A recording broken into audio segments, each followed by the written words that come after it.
Hello, I'm back with an update, new hair color for you, and what the next steps are in my treatment plan now that we have a plan. I think one of the weirdest things this time around has been the speed everything is going.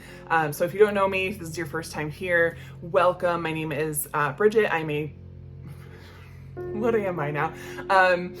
I am a retired registered nurse. I have gone into the travel field and I'm a travel blogger, and now am telling my story of being a cancer patient. I can't say cancer survivor anymore. It's weird. I'm surviving so far, but I have had a recent relapse, or that's what's suspected at this time. So I'm sharing my story here. I didn't really share it the first time around last year. It's been almost a year since I was first diagnosed, just because I was so sick and everything happened so fast. I was literally diagnosed one day and started chemotherapy inpatient in the hospital the next day because I was, my airway was compromised. There were tumors pressing on my heart, so they really had to do something fast to get things under control. This time with the relapse, it's all outpatient. Things have been going a lot slower, so I've had time to process and figure things out as I go, and be sharing the journey along with you guys, and to help any future patients that come across or caregivers that come across and have questions. You're welcome to drop questions in the comments below. It's kind of cathartic telling my story and taking you along for the journey, and also gives me something to do to feel like I'm being productive. So where we are now, it is mid-April. I have been kind of bouncing back and forth between different doctors. I'll tell you who and where. I did get another opinion from a doctor, and decided not to really go with them and stick with my my specialist that I'm with now. So I have the plan was to get things going as soon as possible so that I could get into treatment as soon as possible. And with the idea being from my doctor that the sooner you start treatment, the less cancer there will be to treat. It was made to sound kind of urgent, which I think has contributed to the frustration a little bit, because there was talk of us, we had a trip, a Mediterranean cruise planned. If you've been following me on TikTok or Facebook or Instagram, you will have seen pictures from that. But there was talk of, do I go on the trip? Do I not? And the doctor said, listen, I can't say this isn't going to delay treatment, but I don't think that will make a huge difference, but I can't just give you my blessing to go. And really, I don't think it would have made a difference either way. I came back from the trip, had a scheduled appointment with a pulmonologist. The masses that I have that are showing up right now in the PET scan lit up are kind of to the right of my heart, and in front of my heart. So, or my trachea here, my heart is here, and I mean, those are the masses that were causing the compression in the first place. So they are re-lit up now. So originally we were thinking the pulmonologist could go in with a bronchoscopy. It's a procedure called an EBUS, where they just put a scope down, and then on the end of the scope there is a needle. They can just kind of shoot the needle out through your trachea, grab that lymph node biopsy, and do a needle biopsy that way. The problem with Hodgkin's lymphoma, as I understand it, is that you have to identify a very specific cell. It's called a Reed-Sternberg cell to say, yes, definitely Hodgkin's lymphoma. It's the only lymphoma that has that type of cell, but they are not uniformly distributed in a cancerous mass. So you could do a needle biopsy, not get one of those cells, and the test would be inconclusive. So you wouldn't be able to say for sure, yes, that's what it is, let's move forward with treatment. So that's why a lot of the times an EBUS is inconclusive, and they'll have to go on to a more invasive procedure. I kind of requested that the two doctors talk to each other, because the pulmonologist was like, I can do it, I just don't know if I'll get what I need. So I had him talk to the oncologist, and kind of was the squeaky wheel, and they said, you know what, yeah, let's not do that one. I'll refer you to a cardiothoracic surgeon. So that process itself, just waiting a week to meet with the pulmonologist. The pulmonologist was then going to speak to an anesthesiologist because I've got some anesthesia complications they had to talk about. And that was going to be another week. And it was a week trying to get the doctors to talk to each other. And then it was, getting the thoracic surgeon consult scheduled and waiting for that to happen. And then that happened. I had to actually go in for that one. There was like a week of waiting in between, and that's when I went and got a second opinion that I'll fill you in more on at Cancer Treatment Centers of America. And I met the surgeon, and then we had to schedule the surgery, which was more than a week and a half out. So that is coming up this Friday. Surgery is scheduled, and I'll let you know what type of surgery. It's not what I thought it was going to be, or what even the oncologist had kind of thought it was going to be, or suggested and said he was expecting. So in that interim, I went to Cancer Treatment Centers of America in Georgia. They kind of market themselves as all the cancer treatment you could need under one roof, so that you're not being passed around and having all these long wait times. At that point, I was kind of frustrated with how I was having to wait and how this had seemed kind of urgent in the oncologist's words, and didn't seem like it was being treated like that, or a delay here and a delay there wasn't a big deal, but adding them all together, the scans were in February that showed that things were bigger, and we're 2 months out and still nothing has technically happened yet. So it was getting a little frustrating. So Cancer Treatment Centers of America had it all under one roof. Their intake people were great on the phone. They gathered a lot of information. They talked to insurance for me. They did all the legwork that I'm used to doing. They cover your accommodations for your initial evaluation. They will even fly you and a caretaker out. I'm within driving distance, so I drove. They'll reimburse your mileage. So I really had nothing to lose, and I was like, part of me was like, hey, another opinion couldn't hurt, and part of me was like, it's something to do, and maybe they will have some good input, and maybe I'll switch my care over to them. Who knows? So I went, and it is a beautiful place. Everyone was lovely. Everyone was so kind.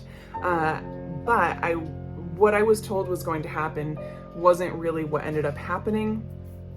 I don't know if it was miscommunication or the initial intake people kind of oversell the experience, but it was not what I expected. They told me that I'd be there for 2 to 3 days with jam-packed schedule, appointments, dawn to dusk, open to close kind of thing, and just busy talking to doctors and consultants and specialists and anything I could need. I told them I was requesting a lymphoma specialist, and I didn't end up getting that. I got a general oncologist hematologist.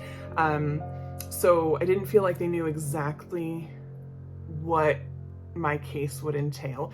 They did bring in a pulmonologist. I got there, and I only had 2 appointments scheduled. I had a doctor's visit and lab work that first day, and the next day was just generic new patient orientation. They introduce you to nutritional services and pastoral care and all of the complementary modalities that they have. And I kind of felt like all of it could have been done over the phone. There was no need for me to drive down there. Obviously not the lab work, not that we needed it at that point. But there was nothing that couldn't have been done on a video visit.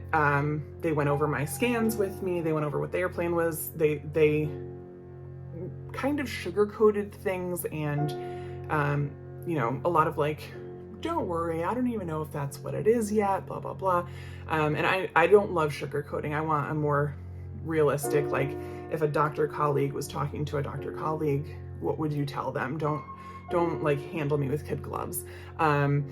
So maybe I should have expressed that sooner, but basically I went at 9 o'clock in the morning and was done by 11. And then I would have had to sit there in Georgia with an entire day to kill to come in the next day to do new patient orientation. And it seemed like a bit of a waste of my time. The pulmonologist they brought in was going to do the procedure that I mentioned, the EBUS, to get the needle biopsy.